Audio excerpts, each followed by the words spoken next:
How'd you like my tweet last night? I'm sure you have lots of questions about it. The one with the little trophies in it, yes. And it took up like 3 screens in a row of my device as I was looking at it. Would you have formatted that differently yourself? No, I kind of put them into tiers. I liked how that came together. Yeah. How long did it take you to compile all that? I don't know, half an hour to an hour during the game. Then they tied it, so I just put it on a shelf for a few minutes. Then they lost, and I'm like, what the hell? Why not? Really? You didn't put that out until they had lost the game? Yes. Man, I thought I saw it during the game. It wasn't anything more than just like, this is not the time. If this ends up being a cool comeback win, right? This is not the time. Yep. But then they lost, and I'm like, this can be the time. They did come back, but this can be the time. Sure. No particular reflection on last night's performance. Just why wouldn't it? It reminded me of the Bills drought, and it got to a point, I mean, well before the end, where the only thing really to say is just to sort of think about how long it's been. There's no need for, in my opinion, there's no call for just like, blasting them. Blasting them's boring and completely played out. I do not have any bullets left in that. I know, right? Weapon. Like I don't know. This is a Baxter situation for me. I'm not even mad. I'm amazed, Baxter. That's really it. I counted those, and of course I miscounted at least one. I did see a correction on Seattle has 14 playoff games now. Seattle won a round and then lost a round the same year, so I missed that. The original tweet has at least one mistake in it. Seattle, and that 14 would have looked better there next to the Sabers than 7 does. Sure, and have been accurate. But what? Just that is a way of this is how long it's been. One thing, I'm going team by team. That's why it taking me having to scroll on my phone to see the whole thing made it enhanced it.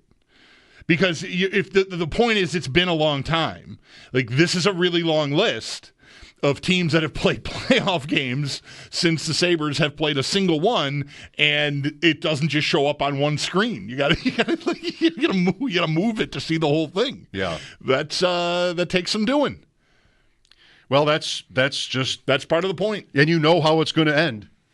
When you click on that tweet, you pretty much know how it's going to end. But I don't know, that's just it. It's 1,000 some NHL playoff games. We don't even maybe know what we're missing with the playoffs. I have been into Severance lately, and maybe the show is having a little effect on me because it does seem like another life going to playoff games and caring about who wins in the league. It's so funny. I saw a tweet from our friend Brian Mazurowski, who works down the hall on the mornings on News Radio 930 WBEN, and he said, "Severance, except the chip activates when I enter the arena." Yeah. So it's funny that you would mention that in this context. I do still know what we're missing because I invest heavily. I love the playoffs and I still get excited for whatever. It's Hockey Night in Canada or whoever is carrying the Leafs' first playoff game because they're always in the playoffs, at least for the first round. Anyways, they've got their own streak going, although they broke that and at least got to the second round recently. But yes, it 64. I think, what's that? 64. Toronto has played 64 playoff games since the Sabres last. What I think we have right now was, I think to an extent, the Four Nations face-off, I think, tickled a lot of hockey fans, a lot of Sabres fans here. Like, oh, yeah, I remember caring about this. And, obviously that's a different stage even than the Stanley Cup playoffs. It's country versus country, and that's a ratcheted up, at least with how long it had been since that had happened. And I was here that week. You were away while that was, unfolding. You were here for the first part of it, but then that second week when the championship game was held, And a lot of what I was feeling, I don't know, I don't think I talked as much about it because it's depressing. It's stark when you pour yourself into a hockey game. Like, what time is it starting? Who am I going out? What are we having to eat? Like, all kinds of things that you just don't even consider anymore at all for regular season Sabres games. Necessarily, yeah. Mostly. I don't anyway. They aren't events anymore. They're more obligation for me. Like, I like hockey. I'm going to watch a hockey game every night anyway. We have a team in town. I'm watching my team, So it's some part recreational, but also some part, I should do this. And here along comes this tournament, and it's just like, you don't have to ask me. Like, I can't wait. Like, when's it starting? What do you mean 8:20? What's wrong with 8:05, 8:07? Let's go. And I think when it ended, there's this sort of, okay, we're back to this. We're back to talking like this, and okay. It's just there's no excitement about it, and I don't even really know what they should do about it, other than fire Kevin Adams. And I don't know if that'll immediately make anything better. It could, I suppose, a different vision, a different person choosing who the core players are going to be and all that kind of stuff. But I just, short of somebody having an incredible goalie year sometime soon, I don't know how this changes. Unless their luck just changes. Because they just seem stuck to me. Really stuck. Roster-wise, they're just a mess. Sorry. I don't know if this is where we were supposed to be going. Well, you've already said a lot of different things. I'm not sure I agree with all of them.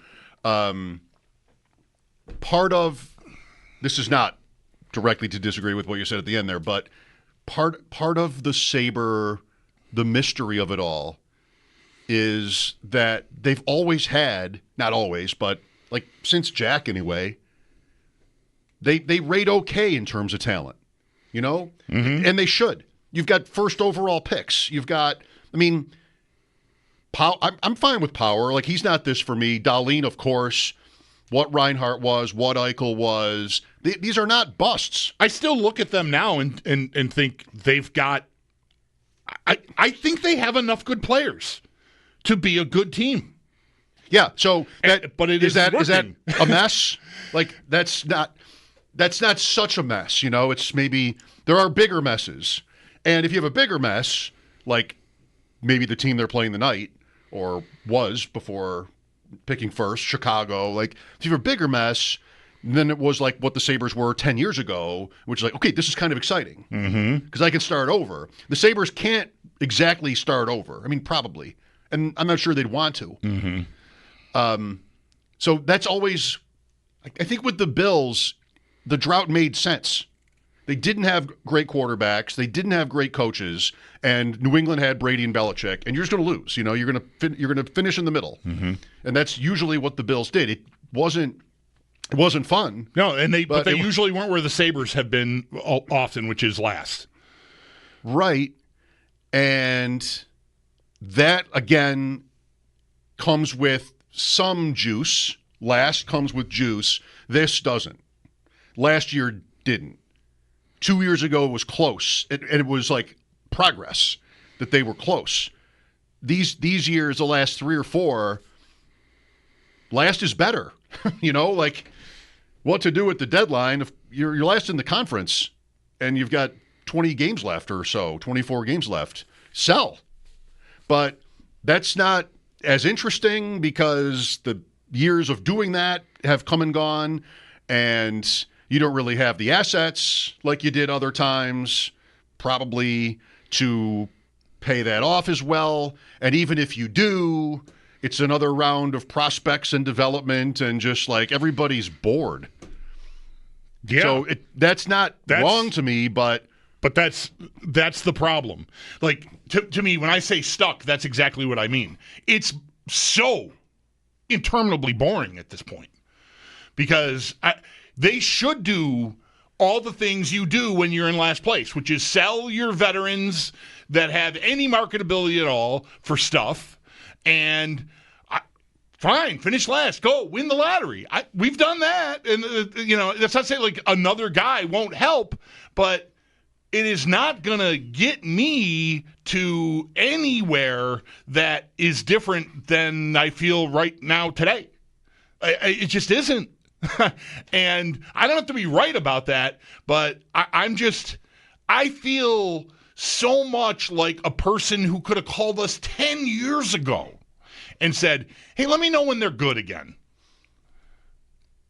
I don't think that's unfair. It wasn't unfair 10 years ago. It's pro sports. You're paying money to go there. You're investing money to watch them, whatever you're doing. You're buying the gear. You love the team. You love Gilbert or Hasek or Pekka or LaFontaine, whoever, and you're hooked. And this is not rewarding. And if you want to throw up your hands and walk away and go like, let me know when they're good, like I get it. Because that is... It feels more and more like the thing to do, but what? Like I don't want. I professionally that is not functional for me, but yet I don't know what else to say anymore about them. You're not going to be in here on trade deadline day, and I have no idea what do people want. I just realized today I was leaving you on your own on Friday for the deadline. Sorry. Don't apologize. I would dread it. I don't even, it doesn't even, I don't know. I'm not the least bit stressed out about it at all. Just so you know. Like, I just think I'm going to sit in here and do what I'm doing right now. And I don't know if it's going to be any good. I'm just telling you, what? What do you want? You want them to trade Zucker for a third-round pick? Congratulations. I mean, what? You can't. They don't want to move Dylan Cousins for futures. I understand that. But nobody wants to give you somebody good and young for Dylan Cousins if they're trying to get Dylan Cousins to help them make a playoff push. So you're not making that trade probably. And what? Then we're into the off season, and then what? It's July 1st. Oh, well, let's see what happens now. What? I'm gonna go shopping for what then? No, well, and I don't know. I just keep digging here, but I don't know what else to do. That's stuck in terms of the fans, the public face of it. I mean, that is what that means, as I understand you.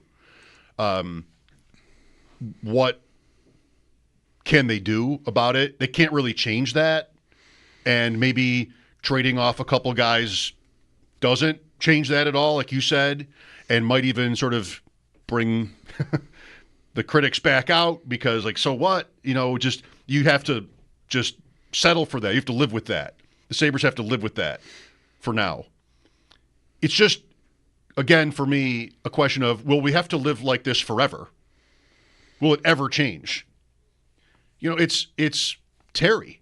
Like, the cap is going up in hockey, which is not always the case, like football, like that's a story. And that's not going to help us. No. Because he's not going to spend to it.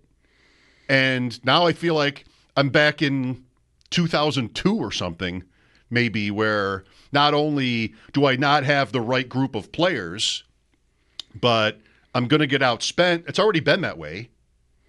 So that's depressing. And, due respect to Adams, I mean, we're coming up on 5 years and they're nowhere. Like, what are we doing? If you're a GM, I think the rule should be 3. You get 3 years to put something together to get it to the middle, and they're not at the middle. Right. So that's just like, of course, I'd expect there to be a change, but I don't know. You come to expect the Sabres to not do things, and you end up being right, but not when the season ends always, and coaches come and go and GMs come and go. I'm not expecting Ruff to be here next year. I really never have been this year because it feels like the past, and they're not good. And he said when he took the job, he wasn't sure he wanted to do it. And there's this Seth Apper who I guess is important to have. It's what do you do Friday? It's how do they, what happens in the next game tonight? But it's also like this faith, and confidence. And it's so hard to have any of that. And the fact that Pegula, the first day, said that thing about Stanley Cups. I'll always remember for how he said Stanley Cup in a way no one else I've ever heard say it. Right. Everybody my whole life said Stanley Cup. The new guy says Stanley Cups. And that's the meaning, that's the reason for existence. Mm-hmm. And it's just like so sad and funny to think about now. Every GM was never a GM before and was never one again. He did. I thought it was real.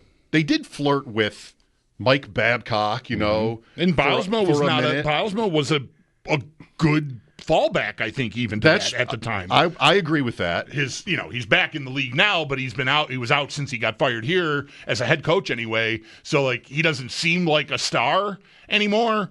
But I think he was a star when they hired him. It was definitely a lot for them. They didn't get the top guy, right? But they got somebody who'd won a cup.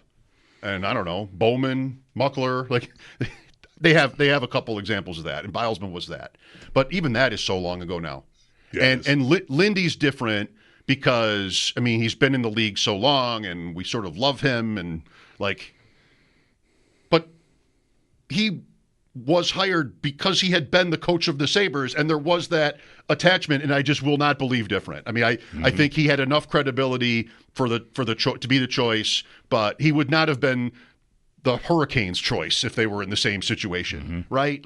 Right. So he's different in that way, and really just mostly coaches, GMs, they just stop short. Whether it's Housley in his turn and Kruger and Granato, no one else is courting these people. But the Sabres give them the job, and then they come and they go. And is that going to be different? It doesn't. It's not like you. I always said it too. You can't. You don't have to lose because you're hiring a first-time coach. It doesn't mean you can't win. It happens. But this organization so desperately should realize, and this has been true for years, the lack of credibility in the space that they have.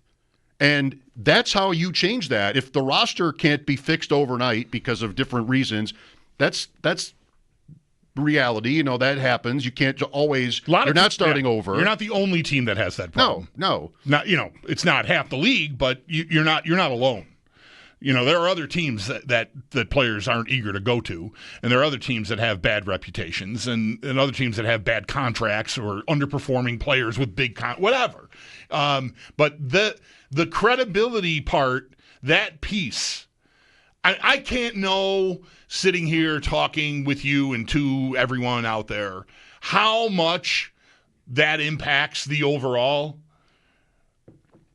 I don't know if guys around, other players on other teams talk to the Sabres players plainly about it. If the guys, Casey Middlestat goes to Colorado, and does he text these guys, you will not believe it. It's incredible out here. You can breathe. I don't know how that goes, but they're standing, and Adams is fueling it earlier this season with just publicly admitting what he admitted. It could not have helped. I don't know how much it hurt, if at all, but their reputation was already, he was admitting publicly what everyone in the league has known. Guys don't want to choose to come there. If you attract a free agent, you're overpaying him, or it's a guy that's, just barely in the league, kind of like fourth line guys, they made a whole new fourth line, because guess what? You can't make a whole new top line because you can't attract those players. So, we'll make the bottom. Maybe that'll work. And you're just in this spot where I think they need someone who has credibility to help them restore their credibility. And I don't know, that's like a chicken and the egg thing. I don't know who takes that job. Maybe Pat LaFontaine was some piece of that way back when. who also had never been in a personnel job in the league. So I don't know how that's why I feel like, we want to fire Adams. The case is made. It's pretty airtight. What am I doing then? Am I upgrading one of the analytics guys from in-house? What am I doing? You do this, and it just like with players, I suppose, probably you do this the only way you can do this. You do this with money. You buy it. You pay the person enough to convince them to do it, like a real sports team. That's how you do it. And if there's a Sabres tax because of the last 14 years, tough. You pay that too, right? You have to pay the tax. But if you don't do that, and they promote from one of their assistants, I mean, it just adds to the on the outside. Again, they'll be 0-0 again in a couple of months, and we can run it back with new management. But it will not look at all like even Lindy didn't. We talked to people, and there was a warm and fuzzy with Lindy Ruff, but plenty of people thought like, okay. I mean, it's nostalgia. And I don't know. I just didn't want to settle for that because he's won so many games. Right. And I wanted to respect because of how I think the community and I personally, and I think you feel about him, I wanted to look past that. But as it goes on, it feels more and more like they sure, it was credible from a hockey viewpoint. Credible enough. Right. I would say. But it was Marv coming back to the Bills. And I never wanted that. I didn't want that for Marv Levy then. And I did not want this for Lindy Ruff. I know. The day that was announced, I said, I just hope the stink doesn't get on him. And, I don't know, he'll just, go on his way here, and we'll remember him as, an all-time franchise cornerstone player, coach twice. But it's not, it didn't change. He pretty pointedly, we got to win this game. And we got to be disciplined, and, we can't stay out of the – they took 5 minor penalties last night in the first period in a game that the coach said we got to win. And we got to stay out of the box. 5 minor penalties. What are you doing? Yeah, what is that? What is that? Good job the final 40 minutes pulling your you-know-what together, but Jesus, 5 minor penalties. The period's only 20 minutes long. At least for one of those, you took somebody with you, I think, but the other 4, oh, my gosh. All right, you're getting there. Yeah, I know. I needed. It took me 25 it's in there. minutes. You knew it was. You knew it was in there somewhere. You might just not want to let it out because it doesn't feel good. It doesn't feel good to say it to yourself. It doesn't feel let alone good to the fans. It does not feel good to let them upset you anymore. This is not therapeutic anymore. This is not helping me or anyone. I don't think. When I blast off like that, usually I end up like, oh, yeah. And I'm not kidding. The 3 or 4 times this year I've done this about them, I don't get any feedback about it at all because everybody that I'm yelling at is dead inside about it. They just there's Bulldog doing that performance art thing on the radio. No, they go, he's not wrong. Right. And they go back to what they were thinking about before. Right. He's not wrong. It's not like he's wrong. 803-0550.